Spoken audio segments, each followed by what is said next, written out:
Hello, everyone. Welcome back to the Untitled Marvel Project. I'm your host, Tanner Dykstra, joined by my two chimney-sweeping friends, Tucker Hazel and Abram Buhner.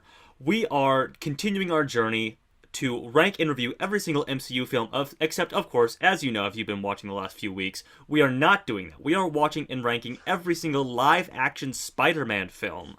Yeah. This week, doing the maybe slightly less infamous last installment of a franchise, but The Amazing Spider-Man 2 is what we are talking about this week. The Amazing Spider-Man 2, quote unquote. No one's quite sure if that's actually what it's called. It's a cultural enigma. Cut off a trilogy before it could even bloom into its third film. This is where Andrew Garfield's Spider-Man this is where he stopped. And maybe it's terrible. Maybe we think it's a train wreck. Maybe it might be better than you remember it. But regardless, we're here to talk about that today. Conversation is here for. We're here to talk about it today. If you want to hear more conversations from Backlog Banter, subscribe to Backlog Banter, like this video, join the Discord down in the description. Do all those things. Those classic YouTube things. Yeah. Thanks for getting us to 600 subscribers, by the way. We love... Do the thing. Yes, thank you. I would kiss every one of you on the cheek, considering that you'd be okay with that. I'd kiss you elsewhere. Oh. No modifiers on that. Don't specify. Okay. Boys... Let's stop talking about kissing and start talking about Amazing Spider-Man 2. I was trying to think of a K word, but I couldn't. Amazing Spider-Man. Amazing Spider-Man. Clusterfuck. Oh, that's pretty good, Tucker. Abram, give me your thoughts on The Amazing Spider-Man 2. So I have been known to get myself into hot water here on the Untitled Marvel Project by having unpopular opinions. All right. And after watching The Amazing Spider-Man 2 for the first time last night, I think this movie is fucking awesome. Really? Okay. No, I know this movie is fucking terrible. Are you kidding? I see. Okay. You got me. You sly dog. You got me. That was good. You sold me on it. You had a great poker face in that one. Yeah. This movie is fucking horse shit. Wow. Okay. By the way, I imagine I'm projecting Abram sitting in his bed watching the last 20 minutes of this movie. Like, man, I'm gonna say it's good, and then I'll pull a fucking. I'll throw these guys card. through a loop. Yes. By the way, very glad that you boys aren't any of those policemen that ride on horses. Speaking of horse shit. Oh yes. Yeah. Okay. So you DM'd that to me last night, and you also tagged Tanner on Discord, telling him that exact same thing. Now I'm assuming that was a reference to something in the film that I've since forgotten. We watched this 3 or 4 days ago, so half of it's kind of out of my brain already. It's in the Times Square battle. We'll tell this in due time, but it's in the Times Square battle, and he catches the police car that Electro zaps at him, and he's like, and he turns to the cop who is in it, and he says, "Sure, glad you're not one of those cops who rides horses." Because he catches the car. Yeah, and he wouldn't want to catch a horse. I guess so. It doesn't make. Horses are lighter than cars. It is one of the many non sequiturs in this movie that legitimately does not make sense. This is one of the only movies in recent time that I've watched where things happen and I legitimately do not understand what is happening on screen. Okay. I think maybe the two of us and our combined Amazing Spider-Man 2 knowledge can help rectify some of this. Tucker, I usually throw to you, but I want to go. I want to go first. I want to go second this time. The Amazing Spider-Man 2 isn't good by any stretch, but I for some reason, and maybe I've just been Stockholm syndromed by these movies, but I thought it was, much maligned against, and maybe unfairly, because I'd never seen it before, and I was expecting a lot worse than what I got. I think it's busy, it has too much going on, but I think it's an improvement on the previous film. Oh, 100%. You come out of that first one and we're talking about how none of the chemistry works, none of the plot points make any sense. And this film, I think, gets off to a weird start, but then it gets a real start. And for that first 30, 45 minutes before you start introducing a ton of different plot points and characters start doing things that make no sense for their character arc, I'm having a great time with this and feeling like, man, certain aspects of it are the best, like, comic book accurate adaptations of Spider-Man action and humor and character moments that we've seen in movies. And I do think those elements are in there throughout. It's of varying quality, but I do think there's enough that makes this movie interesting and engaging and comic book accurate that I can give this a solid recommendation, with the heavy caveat of there's just so much shit in this movie, and it really is bogged down by a lot of stuff that could have easily been trimmed out, because this was intended to set up like 7 fucking sequels of differing Oh, paths. Like sequels and this is spin-offs the galore. exactly. This is supposed to be the nexus of an entire universe, and you can see those seeds being planted, but because they never came to fruition, it makes this a confusing mess on a lot of a plot level. I think what I want to say on a high level before we get into specifics is that when we were doing into the Snyderverse, in the run up to Zack Snyder's Justice League, we were talking about the complete whiplash from BVS to Justice League, right? Yeah. Which was extreme. But call me fucking Gwen Stacy because my neck was broken by the whiplash between the tone and characterization of Amazing Spider-Man 1 and Amazing Spider-Man 2. Yeah. And so I genuinely think that the experience of watching Amazing Spider-Man 2 is probably the most fun I have had with any of these movies. But I do not think that by any metric that makes this a good film. And I want to talk about this. I think that it completely leaves everything from Amazing Spider-Man 1 in terms of the world they were creating behind in service of something that feels like an imitation of a movie Raimi would have made, down to a lot of sequences that are basically just very blatant homages to stuff that Raimi put in his trilogy, like Electro waking up and the fucking buzzsaws and all that kinds of stuff. There's a lot that happens here that just feels like they said, okay, we went from a movie that was made by 12 people in the boardroom to a movie that feels like it was made by 0 people.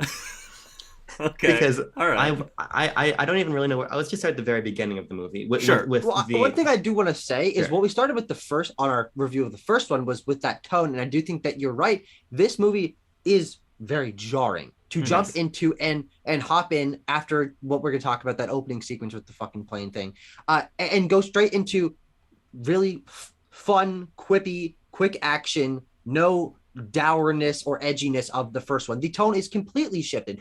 But personally, I would say that is wholly for the better. I think it really grounds the characters a lot better. It allows for better dynamics between the characters. It allows the plot to progress in a way that isn't making you cringe a lot of the time. So while it is whiplash from the first one to the second one, and then at some point you don't really need to have seen the first one except for know that Captain Stacy died. Yeah. They remind you of that. Oh yeah, they do. Yeah, they do. But that, I think, means that this clearly feels like they were like, hold on, that didn't fucking work. Let's back it up. Let's start over fresh and try something that I think actually does work better for the characters and the world. It's jarring, but I think it's an improvement. Yeah. See, I don't agree. And the reason I don't agree is it's for the Zack Snyder thing of these characters were conceptualized for this tone. When you have Ben Affleck's Batman saying lines about the fucking humanity has a doomsday clock and they keep hitting the snooze button, that is not that version of Batman. In the same way, I don't think that what Andrew Garfield is asked to do here, even though I think he does it somewhat well, is what his character was meant to be. The sort of, I think you could do the voguing Peter and the sort of secret spy, high society, like kind of sexy, cool Peter Parker, that version that we get in Amazing Spider-Man. You could do that in a better movie. But instead we just take that nexus of a character and put him someplace where I feel like we just should have been doing Tobey Maguire again. It just, to me, felt like a complete mismatch. No, I don't think they completely abandoned it. But I do want to start somewhere, and we don't have to talk about that now, but I would like to circle back to it. But I always pick where we start with these. So is there a specific element of this film that you guys want to start with? You know, a certain character, plot point. We talked about the tone already, Tucker. I want to talk about the sequence with where you meet Alexei. Okay, that's what I want to talk about. The first Spider-Man sequence. Yes. The opening of this movie, because I do not fucking count the ridiculous Mission Impossible falling in a plane sequence, which it's a Mission Impossible sequence. It basically is. And as I was saying as we were watching this, coming off of someone who has seen great action plane sequences in both Iron Man 3 and Furious 7, which have phenomenal plane action sequences, just watching this like, yep, this is a plane action sequence that I do not give a flying fuck about. The funny thing is, oh no, Furious 7 was the year after this, but before this, yes, we had gotten what did you say? Iron Man 3. Iron Man 3 and The Dark Knight Rises. Yes, both have great fucking plane action sequences. But everyone wants to talk about the first Spider-Man sequence, the true beginning of this film, which I think is, as Tucker alluded to in his opening statement, some of the best just straight Spider-Man stuff we've ever gotten in a Spider-Man 100%. movie. Oh yeah. Oh my god. It doesn't make any fucking sense to cut from the plane to him falling from Somewhere. where. Doesn't really matter. I think it's just intended to like give a sense of scale or whatever. But you go straight into easily the best live action swinging we've ever seen in cinema. And I mean, hopefully, No Way Home is able to one up that. But you get a little bit of jank in the Raimi trilogy. You don't get almost any of it in the Marvel MCU ones. But this is just fluid. There's the ripples on his costume. He's doing all these moves. I'm like, oh my god, yes, this is what you've been looking for. And I think that really sets a high tone and bar and leads into, again, some of the best live action Spider-Man stuff I think we've seen. Abram, you wanted to talk about Alexi, I feel like. I don't care about Alexi. Oh, okay, frankly. okay, all right.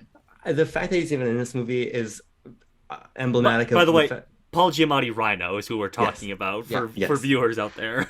The fact that he's even in this movie is emblematic of the fact that this is not a movie. This is an advertisement for other movies at the end of the day. So ultimately, his appearance there means nothing to me. I think he's kind of funny. Yeah. My problem is that I see where you guys are coming from about this being good Spider-Man action, right? And I agree. Oh my god. Hold on. The way that this sequence attaches comedy and action is so fucking good. When he's on the truck trying to talk to Rhino and he's like, oh, stop the brakes, and he like flips up and his feet dangle down, and he pops his head between his feet and he's doing these quips, and you can tell Andrew Garfield is having so much fucking fun doing all this stuff, and the physical comedy and the quip timing is just absolute gold, I think.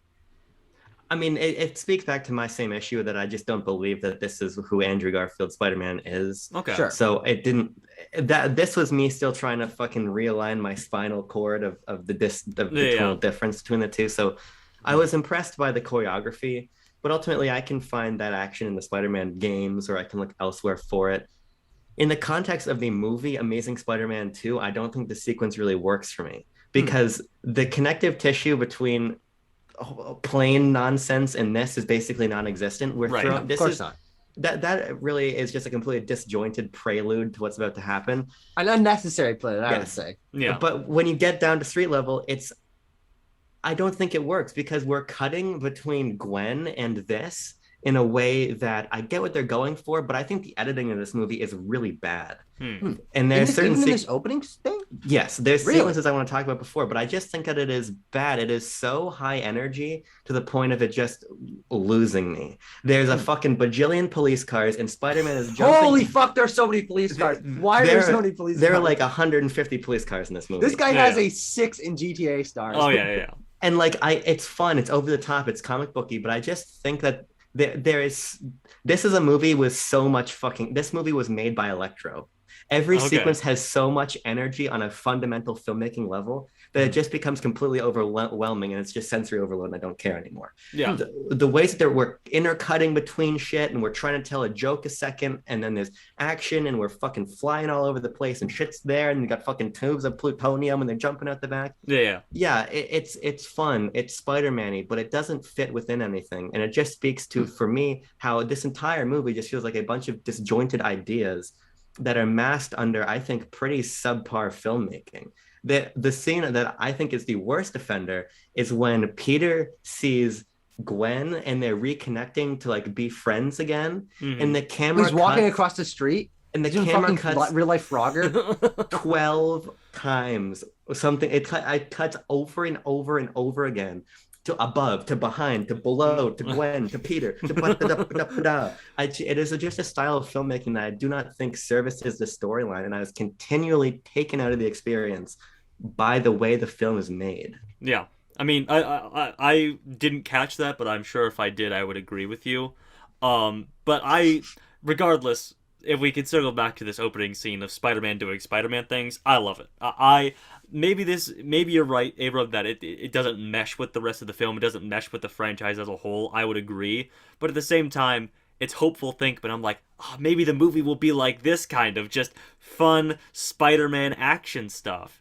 And then, of course, I'm wrong because at multiple, it slams on its own brakes when Peter looks over and sees the ghost of Captain Oh Stacy my fucking riding God. along, and then, Yep. I agree with you completely. and Yeah.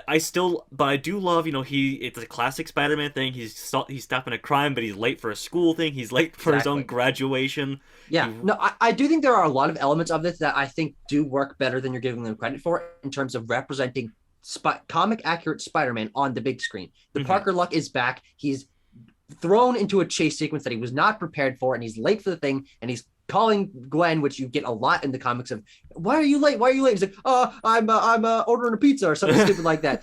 And he's stopping a ground level criminal that is not the main villain, which I think is also really important to have that we don't see very often of him not fighting the end of the world giant guy, but a dumb street criminal who's stealing some stuff and saving the thing and using his powers to catch the plutonium things in the air, and it's The Oscorp ridiculous and juice. over the top and exactly and comic booky, and I do think that all works really well to make this the most accurate live action Spider-Man action comedy tone.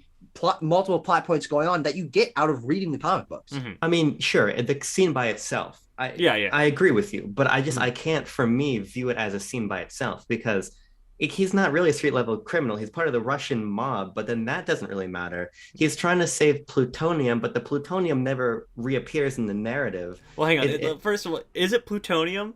Whatever it is, no, it's fucking orange juice. It's fucking Oscorp juice. Yeah, like I said, it's Oscorp It's juice. a MacGuffin. I don't think that necessarily matters. I think it's not all of that is self-contained in a way that's like, yeah, this is another storyline that Spider-Man is engaging with, but we're getting Spider-Man being Spider-Man. Yeah, it's a stopping cold a open. side criminal, stopping something ridiculous that doesn't really matter, that it's over the top and comic booky, but honestly works a lot better as its own self-contained story that doesn't necessarily go where, but doesn't necessarily need to, as opposed to the larger narrative that they're trying to construct, which is, I think, even more convoluted and weaker. Like it strays so far past that ridiculous comic bookiness where I can excuse that, that he's part of the Russian mob, fine, okay, but he's just a guy in his, like, literally in his underpants with a gun, which you don't see. He's fighting Electric Guy and fucking Green Goblin flying and all this crazy stuff.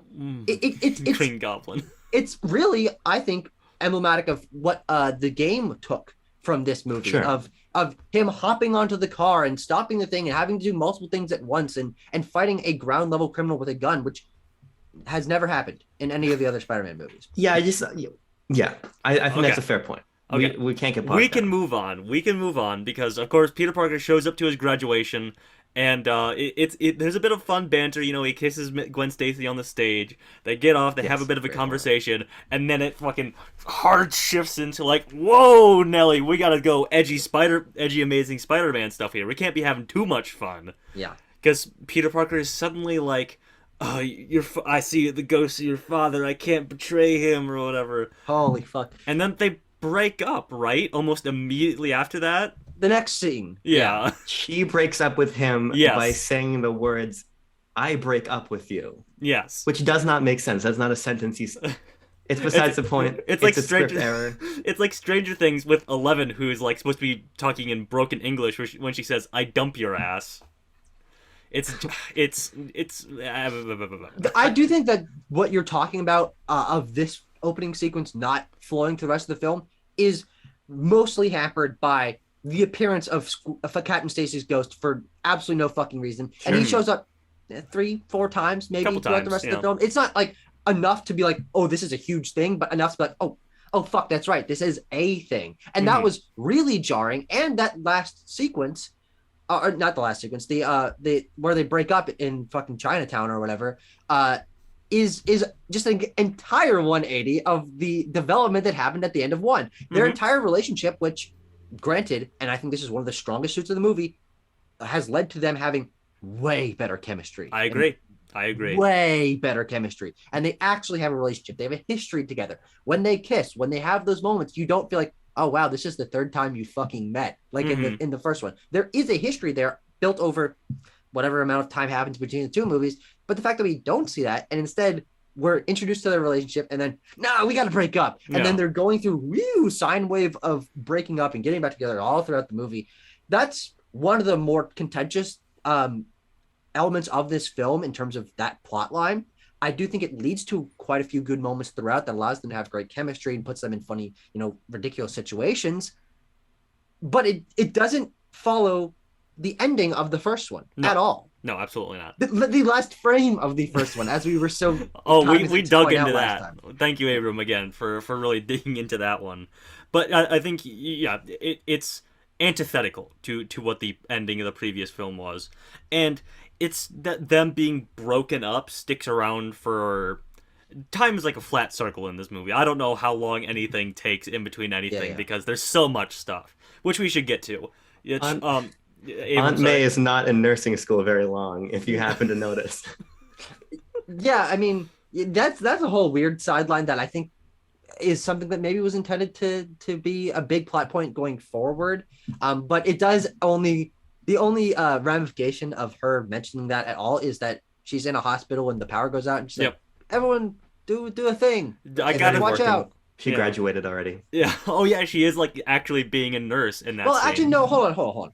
Okay. Not necessarily. She might just be in training, an assistant or in training or something. Like that's fair. Let's excuse Amazing Spider-Man 2 on that point. Okay. That's so fucking minor. Why did we bring that up here? Speaking of something minor that I want to bring up, I do want to explain the joke I introduced you to with at the beginning of the episode, because one of my favorite jokes in this entire movie is, speaking of Aunt May, is when he's like, he has soot and dirt on his face for some reason. I forget what he was doing. He was fucking fighting someone. It doesn't really matter. But he's back at his apartment, and he's like, oh, Aunt May, don't come in, I'm naked, or whatever, classic Peter Parker stuff. And he hits the button to unlock his door accidentally, and he covers up. And Aunt May walks in, he's like, why is your face so dirty? He's like, I was cleaning the chimney. We don't have a chimney. We have no chimney. We have no chimney. What? That's so fucking funny. Yeah, it's funny. There is some ridiculous humor in this movie. Yeah. There is a montage that I think I've been thinking of this all day that I do not understand, where Peter comes back in and takes off his suit and he's like holding fish, or he's covered in chicken feathers. Oh, yes, that's good. See, I love that. I liked it, but it didn't make any sense to me. I think it's like a montage of him doing, because it's after him and Gwen Stacy break up. Yes, and he's going full in on being Spider-Man. Yeah, exactly. He's being Spider-Man while he has a cold, and he's got the scarf and a stocking hat on. Oh my god, that's such a good moment. Yeah. Oh my god, it's so funny.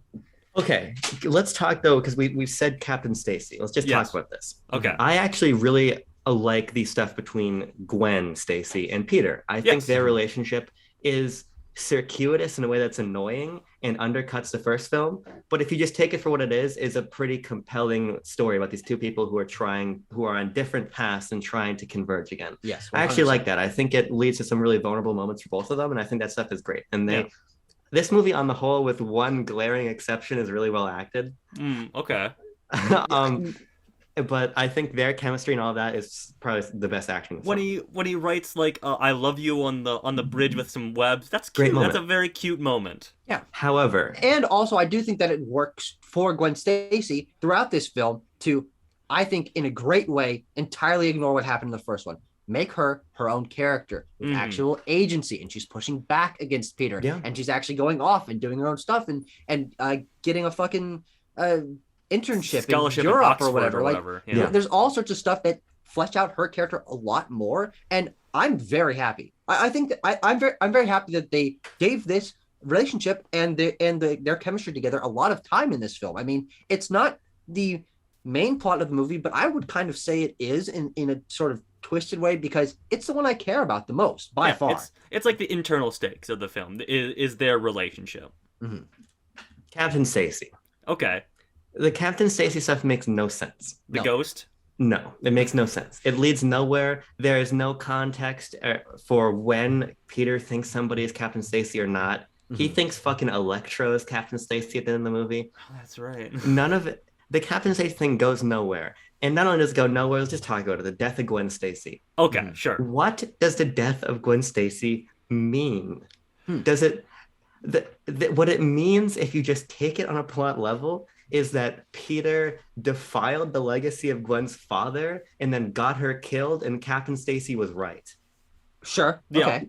That's supposed to be the message of the movie? Right. It honestly, you're right. It like puts Peter in a lower moral standing than Yes. he has ever been in these movies because he's not learning from his mistakes. What we get from the death of Gwen Stacy is that Peter Parker has fucked up irrevocably. Like he refused, and this is like this is step two, and this is number two in a trilogy of movies, which is just not how you should pace out a trilogy. Is to end your second movie with him lower than he started in the first movie. That's not true. Second parts of trilogies are always the darkest one. That leads you to that. How are they going to come back from this moment? That is that's just factually incorrect. Empire, Return, fucking Two Towers. It always ends on a no. But my thing is like Luke doesn't accidentally kill Leia at the end of Empire Strikes Back. Like he fails, yes, but like he doesn't devolve as a character. I guess. Oh sure. Okay. The failure does not stand at odds with the narrative and thematic material that we spent 2 movies building towards. Right. And not only that, let's make it worse for a second. Gwen Stacy's agency is what killed her. True. This is true. If she had just listened to another man in her life and not taken the agency to become involved in the fight, she wouldn't have died.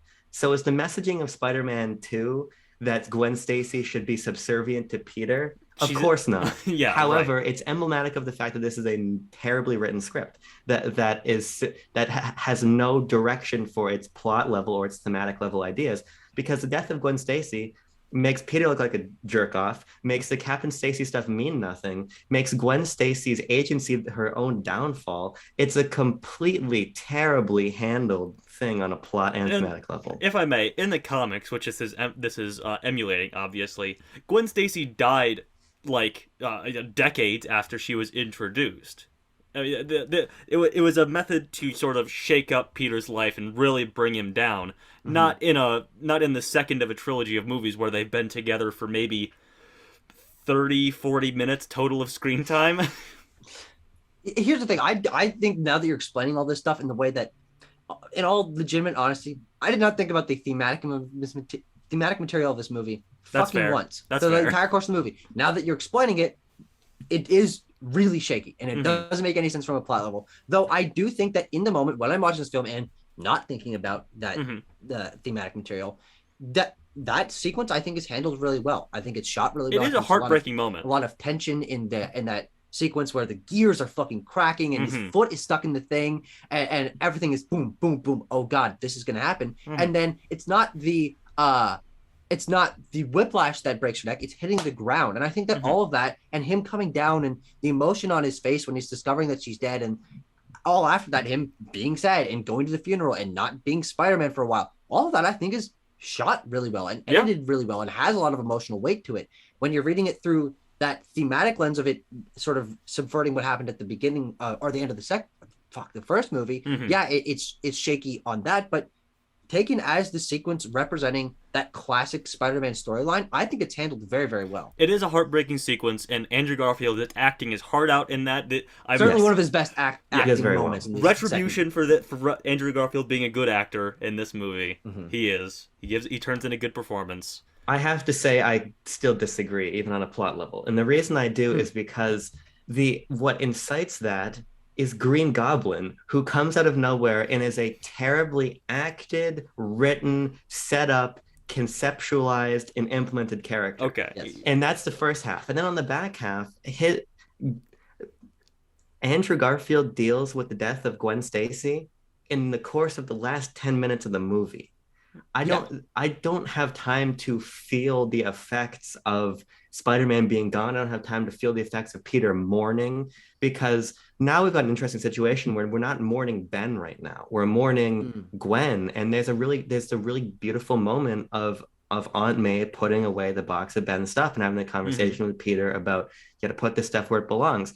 But it takes up so little of the film that it doesn't have any time to unpack anything. It is the absolute example of show don't tell for what should have been a really emotional and driving moment. It should have been the plot of the third movie, not the resolution of the last 10 minutes of this one. And if I may, and we can move off the sort of we can talk about the plot and the villains and stuff after this. But Yeah. they were also planning on introducing MJ in this movie, In which this movie, presumably they would have been Peter and MJ would have been together in the third movie, which is also not good like story pacing. If like he would deal with the death of his previous girlfriend by like just dating another girl. Why we don't This need is, this MJ is when the you have edgy Felicia. woman's man fucking Yeah, Peter yeah. Parker, though. I guess so. Abram, you Yeah. brought up Green Goblin. Uh, I'm sorry that you did. I'm sorry that you did. That's going to be the downfall of this fucking episode, let me tell you. Is he worse? Is Dane DeHaan Goblin worse than James Franco New Goblin? Unquestionably. 1,000 trillion fucking percent. Unquestionably. Okay. From a design standpoint, from Yes. a conceptualization standpoint, Yes. across the board worse. Yes. Where would you guys like to start with Dane DeHaan's Green Goblin? His acting. Okay, let's do It's that. terrible. It's holy shit, it's so bad. It's terrible. It's one of Yeah, the yeah. worst performances I've seen in a film in a while. Yeah. All of his lines are through this like fucking like, yo, like weird broy but pretentious lens. Yeah. I don't like. You do one take like that, and Mark Webb goes, no, stop the camera, fucking smack him across the face, and tell Get him this to do it actor off differently. my set.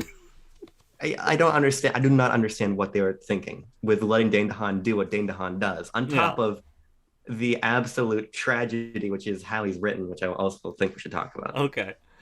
Yeah, I just have a single note in here. I think it comes almost precisely after we get introduced to him in the film. It's just Dane sucks. He just really, really sucks.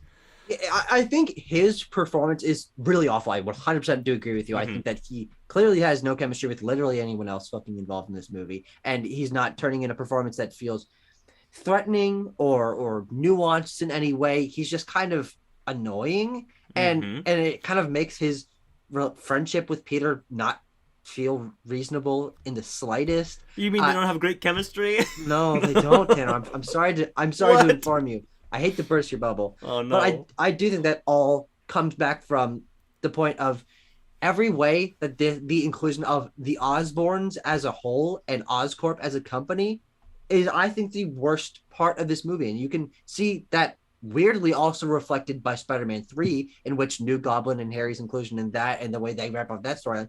I just don't think that Harry Osborn as a character has been done justice, or it was maybe even a good idea to include in these movies. Because Tanner and I were discussing this throughout, is you cut out all the Osborn nonsense, you cut out Harry and Peter's relationship, you cut out the fact that this is all like looming in the background but not handled very well, and you focus in on, again, Gwen Peter's relationship and the Electro storyline. You have a compelling movie, I think, and a significantly better one. And a shorter one, I might add. Yes, true. Yeah. But I do think that this weighs down the film so heavily that it knocks it down to mediocrity or below. I think that this is the worst aspect of the film by far. Can we just slam on his look for a second? Because The actual goblin look, or The Dane goblin DeHaan look. as a human being with facial structure? well, maybe kind of both here. Well, Dane DeHaan's a millionaire or whatever. He does visually look like a goblin. He does. I'll give him that. Like, he's a very, he's got pointy ears. He's a fucking greasy He does old have man. like pointy ears before he goes through the goblin juicing. Okay, so let me try to run this down a second. So, his dad dies. He becomes the head of the company. He's not into it. Tanner, slow down. But he also has fucking goblin cancer. Right, you're going too fast. 2 days after meeting his father, he learns that he's dying of the debilitating goblin disorder, and it shows up right then. Yes, That's an important thing to know. In like scales on his neck. Yes, Yeah, which he's would, get- would- And in his dying fucking Norman Osborn has literal claws. He does have Yes. he has claws. So he's like, oh man, I need to figure. He's going through files and stuff like that. Black Cat is in this movie, by the way. Black Only Cat is in tangentially, this movie. Yeah. She's like, hey, look at these special files. This is how you get rid of the goblin disease. He's like, I need Spider-Man's blood. Spider-Man has magic blood that will heal me of my goblin disease. He gets pissed at Spider-Man because Spider-Man won't give him his blood. And then how does he get goblin juiced up? He goes down to the basement, and because he finds out that they actually kept the venom. Oh, that's right. Yeah, Tanner, spiders. Tanner, he goes into the off-the-record files by accessing his work computer. Yes. And then he is taken prisoner, and then he says, "Actually, guys, don't escort me out. I can get out by myself." Right. And then proceeds to walk directly into Electro's room and freeze him. No, he gets those two guys. Ravencroft is way somewhere else. He just took his car and left, presumably because he's that rich and no one can really control him. So he just fucking hops in his fucker mobile and drives across the state. No, so someone drives him. By the way, he's in the back seat of that car. And then frail, dying Harry Osborn proceeds to murk 2 security guards of a super villain prison. Yeah, he teams up with Electro, which we'll get to Electro in a minute. He teams up with Electro in, admittedly, a more understandable way than Venom and fucking Sandman teamed up. That is true. You can say that at least. Yeah, I guess so. They sort of play on what Electro's character theme is for the movie. Mm-hmm. Yeah, that happens. It does. As opposed to we hate Spider. But then it's still basically that. He juices himself up with goblin juice because he finds out they have the venom or whatever. There actually is a reasonably okay sequence in there somewhere where Electro and fucking Harry are like interrogating a guy and Electro kills him and brings him back to life. That's actually ruined by Harry, I might add, because he's singing like the Jeopardy fucking song in the background. For no reason. For no reason. He's crawling, he's becoming the goblin, he's getting his stupid hair that like swoops in behind him. And he's gotten like sickly green skin and sharp teeth, and he looks up and he's like, "Oh, there's my origin room with my goblin glider and my goblin suit." And he climbs inside of there, and boom, you have your green goblin. And he's healed. He's all good. Oh yeah, because the suit heals him, by the way. It can do that. In the fucking basement of Origins. Yes. Why he didn't just get in the suit in the first place? It's unimportant. How he even becomes the goblin. Sometimes you shoot it up, you become a lizard. Sometimes you become a goblin. Mm-hmm. I mean, I suppose we have to talk about Electro now. Yeah, we got the fucking shit stain of a character that is Harry Osborn out of the way, and now we get a bad character, but not as bad as Harry Osborn character to understand here. Jamie Foxx should file a lawsuit against whoever wrote and directed this movie. I know Mark Webb directed it. I certainly hope he also didn't write it, because then he's in Dutch twice with me. Time to do a little bit of boop research. Jamie Foxx gives a great performance for a character who is so poorly implemented into this film. It's such a disappointment. I agree. Jamie Foxx is he's a good actor, believe it or not. I think he's won an Oscar, I'm fairly certain. And I think there's something to be found in Max Dillon. Yeah. Because the idea of like this very downtrodden guy who sort of like gets obsessed with Spider-Man because Spider-Man paid attention to him once. I love that, by the way. We can circle back to the writing of Spider-Man in some pretty good Spider-Man sequences here. Is that sequence not only it comes back in the Times Square sequence, excuse me. It shows that, it wasn't like a one-off thing. Andrew Garfield's Spider-Man in this universe actually does like remember people that he saves, and like he's like trying to talk him down and stuff like that. That's a good sequence. But you're jumping around here. I think what we need to start with, which is, as you said, the idea of this character and the way that impacts his life and his obsession with Spider-Man leads into these things, and his disillusionment with other people and everyone pushing him down and pushing him down and pushing him down. And I do think that Jamie Foxx does a great job through all of that. Max, I said he was a bad character, but I don't think that's necessarily true as the core of the character. I think the concept of the character is really good, and the way that his personality affects the way that he interacts with other people and leads into that, I think, is one of the best written and directed, not necessarily directed, but more interesting conceptually action sequences in any of these Spider-Man films, which is that Times Square sequence of Spider-Man having to talk him down, kind of like, like the Hurt Locker. But I think what I more meant was, and I did get ahead of myself a little bit trying to talk about that Times Square sequence, was that Jamie Foxx or Max Dillon is sort of written at a at like a 10 in this movie, and they maybe need to crank his like creepy, like creepy sleazy nerdiness down to like a 7 to make him believable to an extent. He's a decently believable character from his motivations and his personality and the way that feeds into things. But he is ridiculous and over the top in a way that I don't necessarily think is bad until you get to that end where it just goes to fucking shit because Harry Osborn corrupts him or whatever the fuck. But up until that point when he's his own character, I like him. I think he's one of the more interesting villains. I think he's got an interesting backstory as a person. His villain origin is convoluted 6 ways from Sunday, but it's so ridiculous that I almost don't even care. Like, that's a really ridiculous comic booky thing of holding the fucking wire and falling into biodegradable fucking eels that swim into his body or whatever. It's ridiculous, but I do think that it works really well. And I actually do enjoy Electro as a character, especially because holy shit, that CGI is great. All the CGI for Electro as a character is phenomenal. I mean, we're so used to seeing Lizard and these characters from the older ones, like, that's okay. You can see its flaws, but the electricity that he shoots out and the electricity in his body showing through his muscles and his bones and stuff is all genuinely phenomenal. I don't know about this, guys. I don't know about Electro. I just don't think Electro makes basically any sense. The core of his character is that he's an invisible person, and I like that idea. I don't like his manically shot and executed conversations with BJ Novak. I'll say that. But I thought those were funny. I do like Jamie Foxx. I think he brings a heart to a character who is thinly conceptualized. But he designs the power grid for New York, and then Oscorp steals it from him. So then that becomes his motivation. But his motivation is actually that he hates Spider-Man because Spider-Man set him up. But how did Spider-Man set him up? Spider-Man remembered him.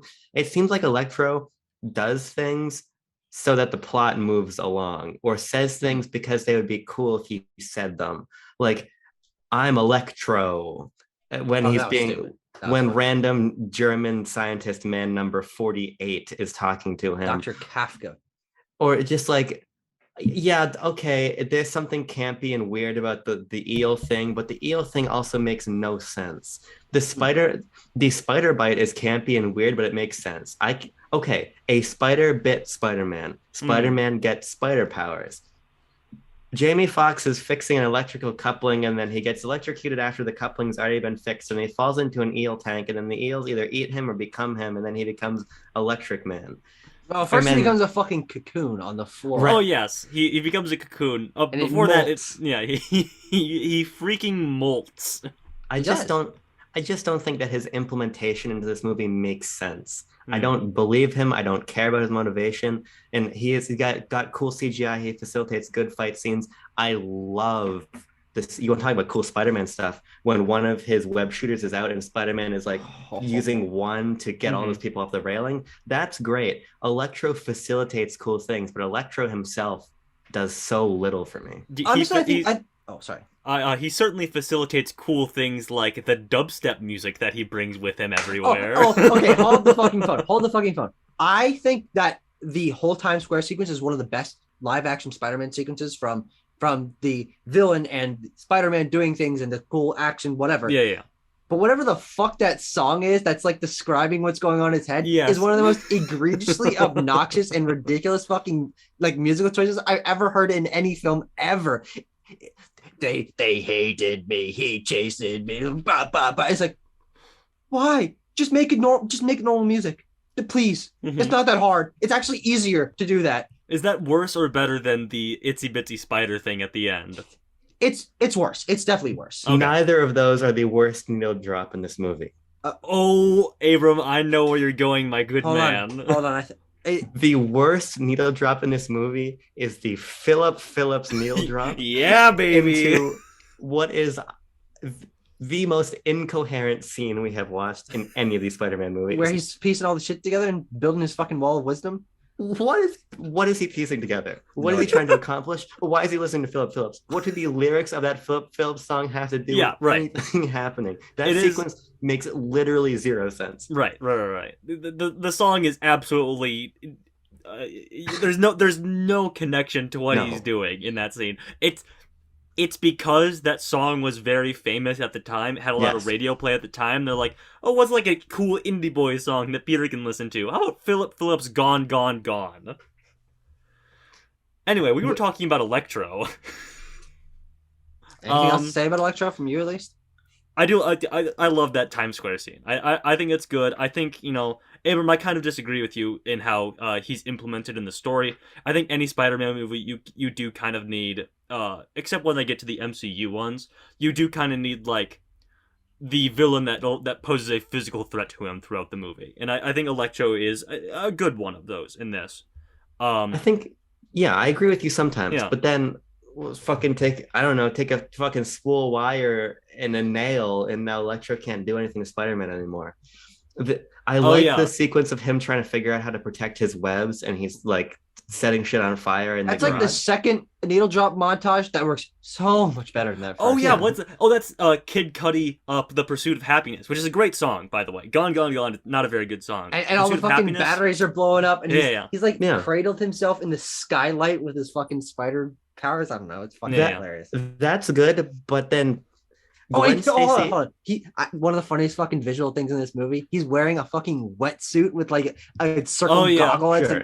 It's like this, and he's like, it's fucking awesome. That is good. That is good. But then, it comes back to the matter of convenience with Electro. Man, Spider-Man can't figure out how to protect his webs. And then Gwen is like, hey, remember that 8th grade science project we did? Mm-hmm. Just do that with random things lying around in the trunk of this policeman's car. Mm-hmm. Which, for the Peter I think it's the car battery. That's what they do. It's not the trunk. They jumpstart the thing to magnetize his webs or whatever. Either way, the Spider-Man who built these web shooters is supposed to be the fucking science wizard. Yes. Yeah. He didn't remember this. Mm-hmm. It's set up in the context of the film as, oh, that's so obvious. It's an 8th grader could have figured that out. So much about Electro doesn't make sense. Electro for me is the line, I am Electro. It's like sure. It is Electro is here to do Electro things, to pose the threat, but not to service his own character or his own arc or anything other than cool CGI moments. Here's the thing. I think that everything up to that last act, I think is good characterization. I think he's well implemented. I think the CGI and the action, all that is great. I think the problem comes from when he teams up with Harry Osborn and becomes exactly opposite of the character he was before. Like he teams up with Harry Osborn because, and this only barely makes more sense than Venom and Sandman teaming up, which is, I need you. And he's like, someone needs me? And then he just like, his brain turns off and he's like, I will kill Spider-Man. I will destroy as much shit as I need. I will shut down the fucking thing. He's no longer the character he was before. And I think that, and then he just, and then he dies. Literally explodes. Like he's just gone, which is ridiculous. And also, he gets one of the worst costumes I've ever seen in my entire fucking life. Just holy shit! Leather jumpsuit, gray, whatever leather thing that he's wearing. No, I like the like raggedy hoodie over his electric body. That was awesome. Yeah, and there's like, how does he do it? I don't know. He fucking put him in manifests clothes. Put him in one of those X-Men suits from X-Men 2000. Yeah, it's really bad. I guess the last major thing we need to talk about is Peter's parents. Yes, the secret agent storyline that runs through these movies. But before we do, there's just a couple things that are kind of in the orbit of Electro that or just Peter and shit that I don't. Sure. I just don't care to talk about. Like, I don't have the energy in my body to talk about them. Bring them up. Just bring them up. Bring them up, and we'll talk about it if we feel it's necessary. The fucking the planes in the collision course. Unnecessary. Yeah. Oh boy, is that not good. It's another New York moment. They need one in every single movie. The fucking little kid Spider-Man saves and comes back at the end.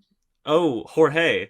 Jorge, I think his name is. I think that's fine, honestly. Yeah. It's just like, I think I saw a review of this that I was curious what the reception of this movie was, because I knew people didn't like it, but I didn't know if it was really trashed.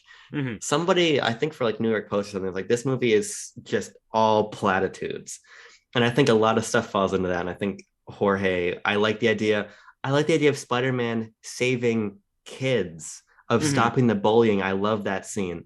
Yeah, and walking him home, that was great. Yeah. But there are so many scenes in this movie where Spider-Man is fighting somebody who threatens the lives of New Yorkers, and they all Oh get my in a fucking big God. circle. That's one of my partitions. that's one of my biggest issues with this film. It's not really actually a big problem, but it's so fucking obnoxious. Every action sequence in this film, except for when they're on fucking not Ellis Island, but wherever the fucking power plant is. Under the Brooklyn Bridge. You know where Yeah. a power plant would be, just under the bridge. They're just people like 10 feet away. What the fuck? I mean, I guess it's sort of to be like, okay, people are more used to superhero shenanigans now. They're excited to see Spider-Man do a fight. They don't think that they're actually in danger because they know Spider-Man will save them. There is something there, but it doesn't actually play into the plot at all. And it doesn't play into Peter doesn't ever notice that there are people around, and it just like adds visual clutter. Like it's fucking ridiculous. That's also not even true in the case of the Rhino one, because in the context of that New York, Spider-Man is missing. He has been missing for like 5 months or something like that. Jorge's mother was said, hey, son, you know what'd be a fun way to pass the afternoon? Let's go stand behind this metal partition as a man in a fucking enormous mechanized rhinoceros suit with 50 caliber assault rifles attacks police officers. And we're just gonna stand here and watch it with 2,000 other people. Yeah. It's so there's so much contrivance in this movie. Yeah. Okay. I want to bring up a fun little thing, but this is not a thing that we can talk about, but that's the thing I liked. When Peter, right before that final action sequence, when all the lights go out in New York, Peter webs Gwen's hand to the hood, and he runs away. He's like, "I'm sorry, I gotta go take care of this thing," and she yells, "Peter!" and she goes, I love that. That's really funny. I love that. That was funny. In all legitimate honesty, and as I've sort of thought back through this film, and the things that I do remember highly are the comedy. I think this movie has obviously way better comedy than the first Amazing Spider-Man movie, but I think even better than some of the Raimi Spider-Man movies, which I felt were more hit or miss, especially because I was not connecting to Tobey Maguire's performance as this fucking Weasley guy. I do think that Andrew Garfield, in his confidence, in his suaveness, in his ridiculous over-the-top nature, works really well with that comedy. I think he sells those moments, and he's just a lot better in this movie than he was in the first one. He's a much more relatable guy because he doesn't have that edge to him where he's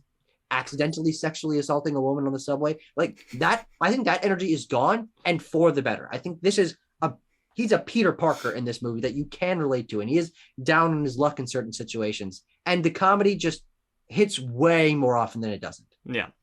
Abram, do you have other things that you want to bring up, or should we quickly address the super secret agent parents? As I described in my notes, national treasure ass parent story. Yes. So we get the same beginning sequence, except from Richard Parker's point of view at the beginning of this movie, which obviously turns into the worst Dark Knight Rises, Furious 7. I keep forgetting the movie. Iron Man 3, Tanner. Iron Man 3. I try to block that movie out from my memory. We'll get to it eventually. We'll get to it very soon, actually. Yeah. But yes, it turns into that where Richard Parker is, he suddenly turns into a super secret agent who can wrestle a guy while a plane's plummeting through the sky, and you're like, this is a Spider-Man movie, right? And connect his laptop to Ethernet, yes. I guess. Yes. His fucking Vizio. What's the Sony laptop? Sony Vaio. Yes, it's a Vaio. Yeah. The ad, the fucking product placement. I don't know if you noticed this, Abram, but one of the shots of the city like coming back online from the power, there's just the blank New York skyline, and one building just has the Verizon logo on it in like glowing red letters. Like, there's only one corporatized building. Or there's two. Sorry, there's two. There's awesome. Oscorp in this New York. There exists Oscorp and Verizon. We didn't even, this isn't even the best part of the secret society shit. Go for it. Have you guys seen the film Tomorrowland? No. Yes, I have. This plotline has humongous Tomorrowland energy, and that is not a compliment, by the way. But when Peter throws the calculator against the wall, and like just fucking coins, Chuck E. Cheese tokens, Subway tokens, what they are. Why were they in the calculator? How does Peter's then he's like, let's do a fucking Google search. Let's add some terms together and let's see what spits out the other side. Bing. Oh, it's my apologies. No, it's not. He's on Google this time. Is he? He was on Bing the first one. He's on Google in this one. The Bing product placement ran out in the last movie. But it just you want to talk about contrivance. I've talked about contrivance. You want to talk about fucking contrivance. Mm-hmm. The sequence of events that happens to get Peter from hating his parents after, by the way, a really great scene with Aunt May when Aunt May is like, "You're my boy." Yeah, I no, don't. that was great. That's a great scene, but also this Peter's response to that of like touching his head to Aunt May and like rubbing her back, and he says something like, So it's hot. chill." It's really weird. I thought they were gonna kiss. Honest to God, I saw that happening. I'm like, are they about to make out?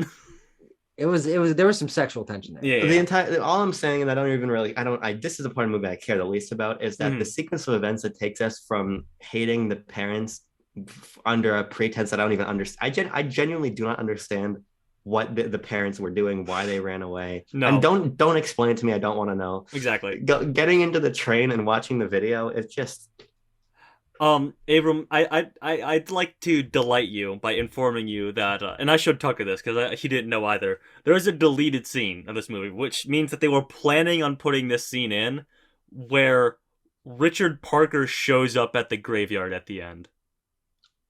Like not an apparition, not a hallucination. Richard Parker somehow survived that plummeting plane crash as a normal scientist man that he is, went into hiding for 10, 15 years and came back, and he's like, "Peter, I've been away for so long, but I'm so proud of you," or whatever. After he was literally being hanged by the plane buckle. Choked and shot and stabbed in a plummeting private jet. I have nothing to say about this movie. I think I'm done. No, well. I've touched on. I think we've honestly touched on almost every aspect. Yeah, I think so. Comprehensive Amazing Spider-Man 2 review. Although I have a closing statement, but that's it. Yeah, reflective of the film. Reflective of the film. It won't be completed, however, until we give this film a score. So true. Yes. Without further delay, let's get over to it. Let's pull up our super secret agent super spy sheet and give this film a score. I have mine typed in. Everyone ready? I'm ready. Wait, hold on. I accidentally added an extra number to mine. That would have made this way off. Okay, all right, I'm ready. 3, 2, 1. All right. Okay, look at this. All right. And we have another moment. Okay, so in descending order, I gave this film a 5.5, which I just pulled that number. It's somewhere in the 5s for me, quite honestly. Tucker gave it a 5.2. Then maybe that's closer to what I would have given it, but whatever. And Abram gave this a 1.9. Another just a very low score. Only 0.1 lower than the first Amazing Spider-Man. Here's my overall thought. Here's where I want to leave it from my perspective. Okay. All right, here we go. I think that this movie is far more fun than Amazing Spider-Man 1, but I also just think it's so much worse. The problem with Amazing Spider-Man 1 principally was its tone. They fucking swerved to avoid if they're on the let's imagine the Amazing Spider-Man is a car, they're on a road, and the tone is in front of them, it's a deer. They gotta avoid the deer. They swerve out of the way of the tone issue and go right up over a fucking ravine. Yeah, that's what I think this movie does. It is indicative of, at the time, lots of people were condemning like the gritty superhero movie and stuff like that. So it is a swerving out of the way to avoid that. But I just think that what we get instead is so much worse, because to me this movie lacks any and all identity. It feels like they were told, we need to set up these movies, we need to resolve this tonal issue, we need to make another Spider-Man movie. I think that when people shit on MCU movies for being formulaic, what they're actually shitting on, Tucker, you said it was Amazing Spider-Man 1. I think it's Amazing Spider-Man 2. To me, this is quippy to a fault. It is jokey. It's got no tonal consistency. It's got no thematic substance. The plot is entirely convoluted. I really think that this film is near irredeemable, and I think it is the archetype for why the superhero genre has the reputation it has. I just think this movie is really bad. Yeah. Maybe I'm just glomming on too hard to like the glimmers of hope that this movie gives us of like what a good Spider-Man movie would be, what a good Spider-Man portrayal would be from, page to screen. But I like those fun moments. I just have more fun with this film than I do with the Amazing Spider-Man. It doubles down on like the super secret parrot thing, and it does some really stupid things like the basement of origins for Vulture and Doc Ock. But ultimately, I think Jamie Foxx is pretty good as Electro for like 2/3 of this movie. Dane DeHaan is an annoying nuisance that I have to deal with cropping up every so often. But I just find this a lot more palatable than The Amazing Spider-Man. I think this works on a similar note to Spider-Man 3, that this movie has a lot of ideas that I think work a lot better than The Amazing Spider-Man 1. Amazing Spider-Man 1 lacks identity because it feels really homogenized into the awkward growing pains of the superhero genre. This, I feel, reflects the more maturity, depending on how you want to fall on it, but maturity of how superhero films reflect their adaptation from comic to screen is putting in that quippiness, because there's a quip in every panel of a comic book. Putting in the quick editing and the ridiculous over-the-top nature of village origins, because that's how it is in comic books, and that's the elements that people enjoy about comic books. I think this film, when you break it down sequence to sequence, is some of the best live-action Spider-Man content we've seen, from tone to Peter and Gwen's relationship to the ways that he interacts with the villains and is saving the city and stuff like that. It has a lot of elements that drag it down. Green Goblin is terrible. It's forced setup for so many fucking ridiculous sequences is terrible. The National Treasure as parent stuff makes no goddamn sense, but it has all these ideas that I think contribute to an entire upending of what that first movie did and where it failed so hard, and gives us a much more palatable film where Tanner and I were watching. It's like, wait, this is actually pretty good. But we're enjoying ourselves. We like this version of Peter. His chemistry with Gwen is so much better. Electro is so much more compelling of a villain than Lizard was. There's so many elements, bam, bam, bam, bam, bam, that put this just like so many notches above that first one in terms of its tone, in terms of the characters. And I'm willing to excuse to a point the ridiculous nature and the convolutedness of them wanting to set up more. Of course, that failed fucking astronomically, but there are ideas that I think could have been fleshed out that in this movie, in the context of its creation, I think do work very well. And this is, as Tanner started this episode and how we were sort of finishing up the film, this movie's better than you remember it being. I honestly don't think it deserves a lot of the hate that it gets. Yeah. Well, regardless, folks, reflective of our conversation and our conversations of weeks past, this film gets an average of a 4.2, putting it at 4th place, below all the Raimi Spider-Mans and right above the first Amazing Spider-Man. And, like I said, there is no third installment for this, but we're moving on to, so we're shifting gears a little bit. We're going into the future, okay? This ain't your grandpappy's Spider-Man. This is the MCU's Spider-Man. This is Spider-Man for the new age, the MCU age, okay? We were talking about quippiness. We brought up the MCU multiple times in this review. It's finally time to talk about it. Technically, should we review in Civil War next? No, I'm joking. We'll bring it. We'll probably bring it up in Homecoming. That was entirely a joke. That made no fucking sense. Okay, that's all right. We'll get to Civil War eventually because we have this one and we get Far From Home and then we're back into the MCU. Mm-hmm. Are we to go directly from Far From Home to No Way Home? Yep. Yeah. I mean, that is how our schedule is laid out currently. Wow. I gotta find a way to see that movie, huh? Yeah, you probably do. Abram. But regardless, folks, next week we are talking about Spider-Man Homecoming. I'm excited. Are you excited? I was looking back at the scores, and frankly, I think the most of Spider-Man movies are mediocre to bad. So yes, I am, because I do like Homecoming quite a bit. I have not seen it in a long time. All right. We'll see you next week, folks. Thanks for watching. Goodbye.